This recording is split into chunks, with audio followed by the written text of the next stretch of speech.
Tema de hoje: como curar o feminino. Tema muito interessante, muito essencial para esse momento, muito fundamental dentro da história humana nesse instante. E eu vou falar aqui, vou trazer para vocês as várias definições sobre o que a cabala ancestral, o que a tradição nos fala sobre o feminino, né? O que a tradição nos fala sobre o que é o feminino, né? Será que o feminino ele se limita apenas ao gênero, à mulher? Ou essa abordagem pode ser um pouco mais ampla, né? Ou essa abordagem ela deve ser um pouco mais extensiva? Só conseguimos mudar o mundo através da mudança da consciência. Não vamos mudar o mundo mudando leis. Não vamos mudar o mundo mudando o sistema político. Não vamos mudar o mundo mudando de lideranças políticas. Só iremos mudar o mundo quando a consciência humana mudar. Todas essas coisas que eu mencionei, leis, sistemas políticos, têm o seu lugar, mas não é isso que produzirá uma mudança no mundo. O que produz uma mudança no mundo é a mudança de consciência. E como mudar a consciência do mundo? De quem é a responsabilidade de mudar a consciência do mundo? De cada um de nós. Isso não está na mão de uma organização, isso não está na mão de uma liderança, isso não está na mão de uma pessoa, isso não está na mão de um país ou de uma estrutura organizacional. Cada um de nós é responsável por isso. Cada um de nós precisa se responsabilizar com o exercício de tentar difundir mais consciência, passar adiante mais consciência para o maior número possível de pessoas. Tá bom? Então, por isso que eu chamo vocês sempre a compartilharem, né, sempre passarem adiante esses ensinamentos, né, mesmo que vocês aprendem aqui comigo, vocês têm absoluta permissão de passar adiante, não tem nenhum problema com relação a isso. E esse certamente é um dos assuntos mais mencionados dentro do universo de sentidos da espiritualidade no mundo moderno, né? Cura do feminino, sagrado feminino, né? E é interessante como isso ganhou ares, né, diversos, né? Há muitas abordagens acerca disso. A primeira coisa, o que é cura, né? Para a Cabala, cura não é uma doença, não é necessariamente a resolução de uma doença, não é a resolução de uma doença biofísica, né? Para a maioria das pessoas, falar em cura é falar de resolver um problema biofísico que esteja ali afetando, né? Então, cura do feminino não é necessariamente um indicativo de uma doença biofísica. Quando falamos em cura, estamos falando de reaquisição de potência. Isso pode ser um conceito muito novo para a maioria de vocês. Então, para a maioria de vocês, cura está relacionado à resolução de um problema físico. Aqueles que conseguem ir um pouco além da compreensão disso, imaginam que cura seja equilíbrio, a busca de um equilíbrio, mas o que eu estou trazendo para vocês é um conceito novo para a maioria. Cura é aquisição de potência, porque cura é se aproximar da vida plena. Cura não é sobreviver. Cura não é estar ali levando a vida sem grandes problemas. Não. Cura, efetivamente, é estar vivo. E estar vivo é estar em potência. Estar em estado de potência. E estado de potência é um estado de crescimento, é um estado de pulsão vital, é um estado de pulsão essencial. E o que é, então, toda cura é a busca da essencialidade. Toda cura é uma busca de um padrão essencial. A cura não é só a resolução do sintoma. A cura é também um estado de espírito. E esse estado de espírito é o encontro da essência. Falar sobre a cura do feminino é falar do encontro com a essência do feminino. E o que é essa essência? É a potência. A essência do ser humano é potência. Potência é superação de obstáculo e amplitude de força e consciência em razão da superação do obstáculo. Isso é potência. Eu supero um obstáculo e me torno melhor, mais forte, mais consciente, porque superei um obstáculo. Potência é isso, né? Então, a potência é o ressaltar de qualidades essenciais, de atributos essenciais dentro do ser humano. E onde reside a potência humana? Ela reside em 3 atributos essenciais, ou seja, existem 3 qualidades essenciais que todos nós, homens e mulheres, todos nós, precisamos ter bem encaixado, bem resolvido, bem estruturado, bem elaborado dentro de nós, para que a gente tenha a permissão de alcançar a potência. E é isso que eu me refiro como cura. Quais são esses 3 estágios essenciais? O prazer, o poder e a posse. No mundo antigo, né, na ancestralidade do mundo antigo, essas eram as 3 grandes virtudes da potência humana: o prazer, o poder e a posse. O que era uma pessoa virtuosa no mundo antigo? Era uma pessoa que tinha uma lida equilibrada, uma lida elaborada, uma lida sem obstáculos, uma lida sem opressão, com o seu prazer, com o seu poder e com a sua posse.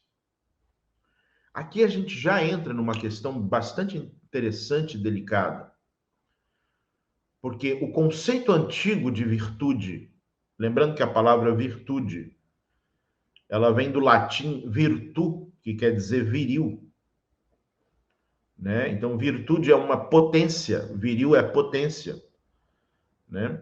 Então, é a tal da potência que eu me refiro. Em aramaico, o nome potência é El, e é um nome tão importante que a maioria dos anjos tem a terminação El. É tão importante que é um dos nomes de Deus, El, erroneamente traduzido como Deus. Só que El não quer dizer Deus, El quer dizer potência. O que é potência? A potência é quando eu sou capaz de viver plenamente o meu prazer, o meu poder e a minha posse. E por que é delicado falar sobre isso? É delicado falar sobre isso porque, com o passar do tempo, as tradições antigas foram sendo substituídas pelas religiões, o que obviamente não é o nosso caso. Quem já me acompanha aqui sabe que eu não ensino religião. Então, o que as religiões fizeram? Elas passaram a combater exatamente esses 3 pilares da potência humana, produzindo uma inversão de valores. Então, o que passou a ser virtude para a religião? Para a religião passou a ser virtude, olha a manipulação, abdicar do prazer, abdicar do poder e abdicar da posse. Veja como houve uma inversão. Lá no mundo antigo, o que era virtuoso? Virtuoso era você poder viver o seu prazer, o seu poder e a sua posse. Cada ser humano nesse mundo tem o direito a isso. Porque nisso reside a potência do ser humano. Potência é também liberdade. Potência é também a capacidade de discernimento. Quando as religiões vieram e trouxeram um poder moral, um cerceamento moral sobre o ser humano, o que elas disseram? É ruim ter prazer, é ruim ter poder, é ruim ter posse. Embora as próprias religiões, enquanto organizações políticas, nunca abdicaram de seus prazeres, de seus poderes e de suas posses. Mas elas incentivam que você, que deve ser manso, de você que deve ser cerceado, deve ser submisso, porque desde o início do surgimento das religiões, eu não estou falando de tradições, das religiões, elas sempre foram coniventes com a dominação política. O que a gente vê hoje acontecer no mundo acontece desde o início dos tempos. Religião e política sempre caminharam juntos, ou de forma disfarçada ou de forma escancarada, como é hoje. Mas para você ser um bom cidadão, você precisa ser impotente. Porque você precisa acreditar que a potência vem de alguém. Para você ser uma pessoa boa como religiosa, você precisa ser impotente, porque você precisa acreditar que a potência vem de alguém. Como eu torno você impotente? Bloqueando o seu prazer, bloqueando o seu poder, e injetando em você todo tipo de culpa pela posse. E a gente pode muito bem perceber que muitas manipulações, do ponto de vista religioso e espiritual, se dão no sentido de colocar em questão e dizer que o mal do mundo é o seu prazer, o mal do mundo é o seu poder ou o seu empoderamento, o mal do mundo é a sua posse. Quantas vezes já ouvimos falar que os prazeres da carne, os prazeres sensoriais, os prazeres corporais são a causa de todo mal? Quantas vezes ouvimos falar que para você ser uma pessoa virtuosa, você tem que ficar caladinha no seu canto, você tem que ficar passiva? Para você ser uma boa esposa, para você ser uma boa cidadã, para você ser uma pessoa, você tem que obedecer. Quantas vezes ouvimos falar que dinheiro, posse, propriedade são coisas que não têm relação com espiritualidade e essas duas coisas não devem se misturar, embora todas as religiões que falem sobre isso sempre gostaram muito de posse e não abrem mão delas. Quantas vezes? Então, o que eu quero dizer para vocês é que houve um momento em que a humanidade fez uma curva. E essa curva, ela inverteu os valores de virtude. Ela trouxe uma inversão dos valores de virtude numa jogada, né, quase que clássica e clichê do pior tipo de marketing possível, né? Alguns de vocês, dependendo da idade, devem lembrar que antigamente tinha comercial de cigarro na televisão. E como é que eram os comerciais de cigarro, né, na televisão? Era um sujeito fumando, e esse sujeito ele era um sujeito muito saudável. Ou ele era um esportista, ou ele era um surfista, ou ele era um cara que pilotava, né, Fórmula 1, ou ele era um vaqueiro, ou ele era um sujeito montado num cavalo no auge da sua potência pulmonar, né? Então, todos os comerciais de cigarro eram feitos de gente bonita, gente saudável, em pleno, né, em pleno ápice do pulmão. Assim como hoje são os comerciais de cerveja. Né? É só gente bonita, feliz, não tem nenhum alcoólatra, não tem ninguém que sofre, né, por conta disso. O que é isso, né? Isso é mais velho que o mundo. Isso não é de agora. Isso é um clichê do marketing, que é você exatamente pega aquilo que é o ponto, né, que você que define realmente as coisas, né, que vem a ser, né, o ponto crítico, e você inverte os valores disso. Assim como o comercial de refrigerante também, só tem gente saudável. Só tem gente saudável no comercial de refrigerante, gente feliz e saudável. Não tem ninguém doente, não tem ninguém, né, com a taxa de açúcar glicêmica lá em cima, não tem ninguém desse, não se menciona esse tipo de coisa. Então, o que acontece? O que aconteceu no mundo, né? Como é que as pessoas olhavam para a própria vida e diziam, não, minha vida é potente, né? Em que momento você é capaz de olhar para a sua vida e dizer, a minha vida é potente? Minha vida é potente?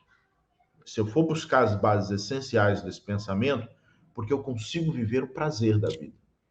Minha vida é potente porque eu estou empoderado na vida.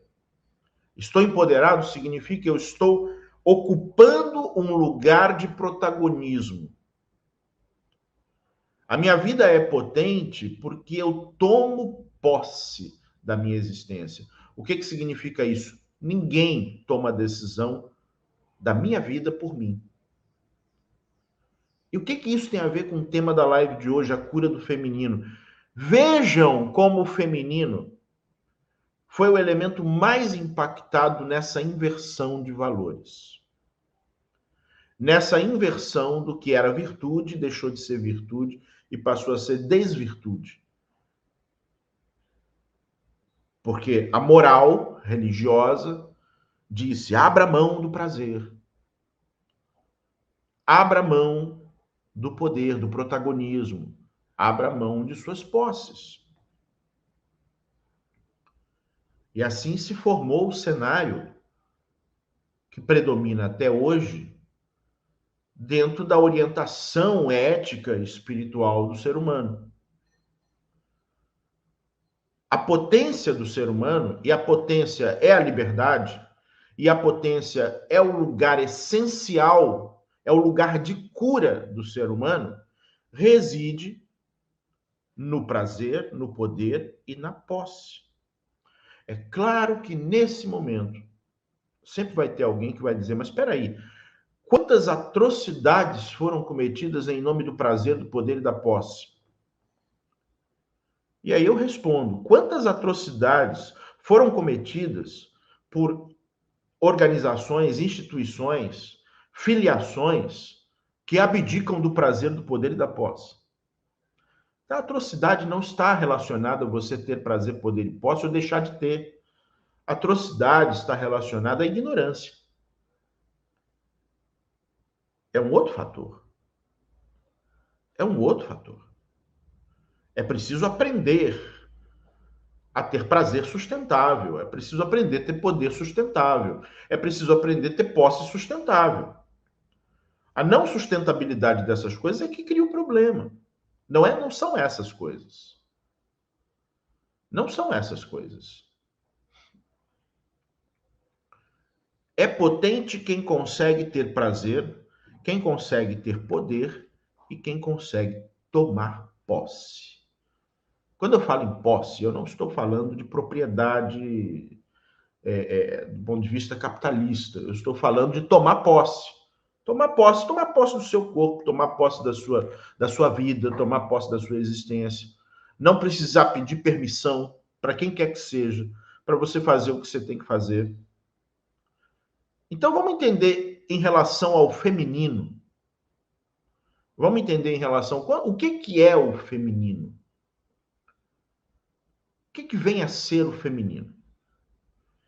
Então, quando a Cabala fala sobre sagrado feminino, o que basicamente ela está dizendo? Honrar a mãe. Essa é a base do feminino.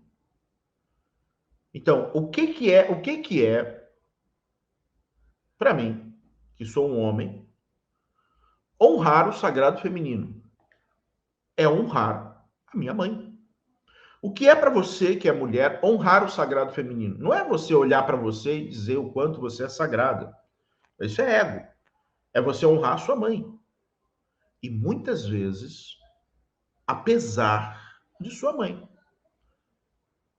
Por quê? Porque é através da mãe que a vida vem.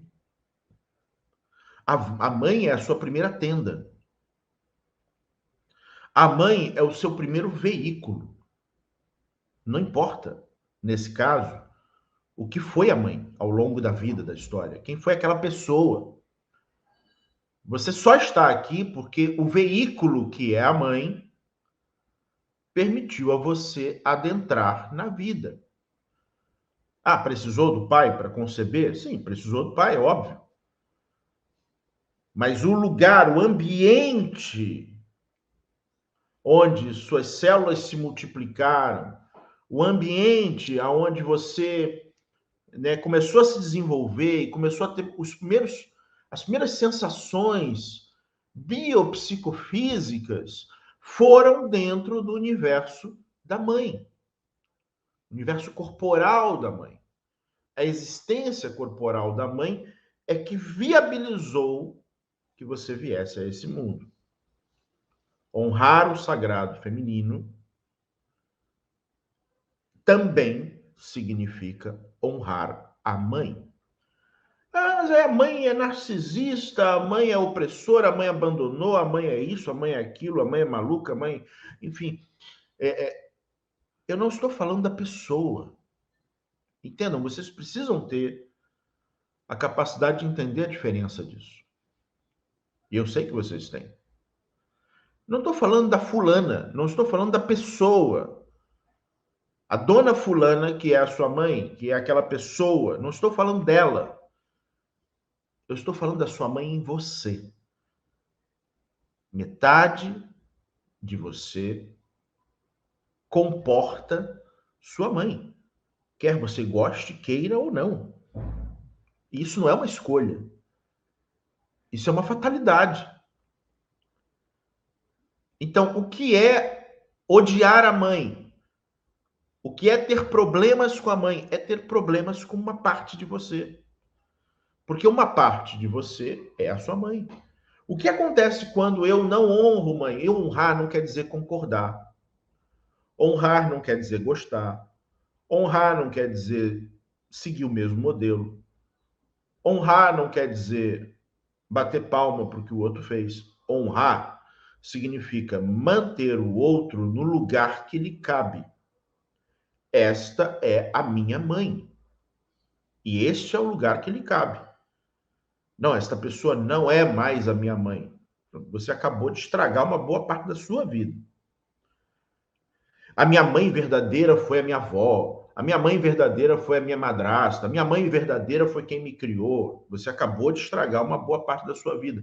Porque quando você tem uma relação de aversão à mãe, você se auto-sabota, porque uma parte do teu inconsciente sabe que você é composto dela, que você é uma reencarnação dela. Então, incapaz de destruir a mãe, você se autodestrói. Eu vou dizer uma coisa para vocês que é muito importante que vocês saibam, principalmente para quem tem raiva de pai e mãe. Aqui serve para pai e mãe. Ou seja, a melhor forma de você se vingar de pai e mãe é não dando certo na vida. É a melhor forma. E o seu inconsciente sabe disso. Porque a melhor forma do fruto se vingar da árvore é não sendo um fruto bom. Então, a maioria de vocês não dão certo na vida, a maioria de vocês entram em ciclos robóticos, repetitivos e neuróticos, porque inconscientemente querem se vingar de pai e mãe. Eu vou mostrar para eles que deles não pode sair um fruto legal. Eu tenho tanta raiva deles que eu vou mostrar que um fruto bom não sai daí. E a melhor forma de você honrar pai e mãe é sendo um adulto, é chegando na fase adulta, de maneira saudável e sendo um ser humano que deu certo. Então, honrar não quer dizer conviver, honrar não quer dizer morar junto, honrar não quer dizer cultuar, honrar não quer dizer concordar. Honrar significa: este é meu pai, esta é minha mãe. No caso de honrar o feminino, onde começa a honraria pelo feminino? A honraria pelo feminino não começa com você fazendo referências aos mitos femininos do passado. Não começa com você fazendo ritual, evocando divindades femininas. O início do sagrado feminino começa em você olhando para sua mãe e dizendo: sou grata pela vida. E se você é homem, sou grato pela vida que veio através de você. Eu posso não concordar com você, né? Eu posso, né, ser completamente diferente nos meus valores em relação a você, mas reconheço que vim a esse mundo através de você. E sou profundamente grato por isso. Nessa hora, eu comecei a honrar uma parte do sagrado feminino. E o sagrado feminino, ele começa por aí. Para homens e para mulheres, porque todo mundo tem mãe. Para homens e para mulheres. Honrar o sagrado feminino está aí. Não adianta eu fazer uma roda, não adianta eu tocar tambor, não adianta eu dançar em volta da fogueira, né? Fazer referências a divindades, fazer referências a mulheres incríveis na história. E eu odeio minha mãe. Entendam? Isso não faz sentido. Você não está honrando o sagrado feminino. Você não está. Ou eu tiro minha mãe do lugar de mãe. Essa é a questão. Honrar, não estou dizendo que tocar tambor, ficar em volta de uma fogueira não seja bom. É bom, mas é inútil se você não ressignificar a sua relação com sua mãe. E ressignificar não quer dizer passar a gostar dela. Ressignificar significa dar a ela o lugar que é dela. E isso não é uma opção. Isso é inevitável. Inevitável. Você veio para a vida através dela. Através da mãe. Através da mãe. Quer você queira ou não. Quer você queira ou não. Então é muito importante compreender isso como o início de honrar o sagrado feminino. Honrar, curar o feminino. Curar o feminino em você, mulher, começa, não estou dizendo que seja só isso, mas começa na relação de cura com a imagem da mãe. Alguém aqui no YouTube escreveu: eu não consigo agradecer por estar viva. Preste atenção no que eu estou dizendo. Olhe para a sua mãe. Não estou dizendo se sua mãe está viva ou não está viva. Ela não precisa olhar para ela fisicamente. Olhe para a imagem. Olhe para a referência que você tem sobre sua mãe e agradeça por ela ter te trazido para cá. Quem não ama a vida é porque tem algum problema com a mãe. Porque a mãe, o inconsciente, ele lida com a mãe exatamente como ele lida com a vida. Ele lida com a vida exatamente como ele lida com a mãe. Então, se você não tem amor à vida, onde começou esse nó? Começou na relação com a mãe. E o que está fazendo parte da sua vida nesse momento é um vazio, é uma queixa que jamais será preenchida dessa forma. Mas pode ser curada. Como é que você vai curar isso? Você vai curar isso andando junto comigo. Se você andar comigo, se você estiver junto, se você se dedicar a um desenvolvimento espiritual sério, eu garanto que você vai conseguir tirar esse fardo, esse peso de você. Eu te dou certeza sobre isso. Mas isso é uma decisão que você tem que tomar.